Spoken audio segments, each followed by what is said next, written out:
Enkyalero kkooti ensukulumu ezzeemu okulya omusango gw'ebyokulonda ogwatwalayo eyakwata ekibiina kya National Peasants Party ku kifo ky'omukulembeze w'eggwanga Uganda Bendera nga Robert Kasibante ng'ono awakanya akakiiko ak'ebyokulonda okulanga Yoweri Kaguta Museveni ng'omuwanguzi w'akalulu akaakubwa omwezi oguwedde.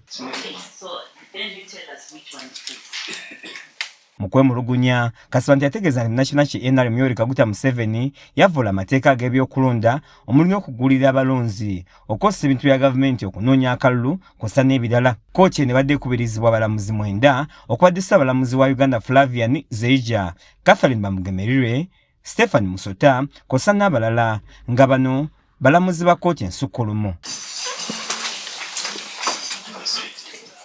Kasibante ng'ayita mu bannamateeka byasabye kkooti bakkirize okubaako abamu ku bantu basoya ebibuuzo oba kiyite cross examination. Mu bano kwe kuli ssentebe w'akakiiko ak'ebyokulonda omulamu Simon Mugenyi Byabakama nga baagala beeko byannyonnyola ku byaviirako obutagoberera amateeka ag'ebyokulonda bwe gwatuuka ku nkozesa y'obumu obwa biometric voter verification kit obwalina okwekenneenya ebinkumu by'abalonzi kw'ossa entambuza y'ebyava mu kulonda. Yes, twagala kumuleeta tumubuuzeyo ebibuuzo atangazeemu ku nsonga ezo okusingira ddala ku ngeri results ezaali transmitted, atunnyonnyole ebyuma ebyo kubanga mu kwewozaako kwabwe bagamba nti generally ebyuma byakola, kati twagala gy'atunnyonnyole byakola ku percentage ki, byalemererwa okukola ku percentage ki. Kuno kuliko n'okutegeka okulonda ku bifo ebitalambikiddwa mu kakiiko ak'ebyokulonda.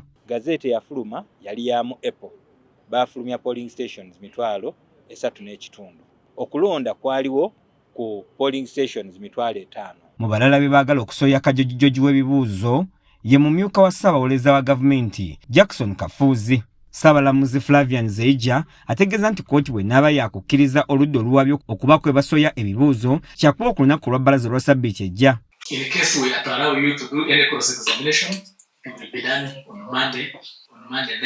Okusinziira ku Flavian Zeija, kkooti yakuwa ensala ku musango guno ng'ennaku z'omwezi 18 omwezi guno.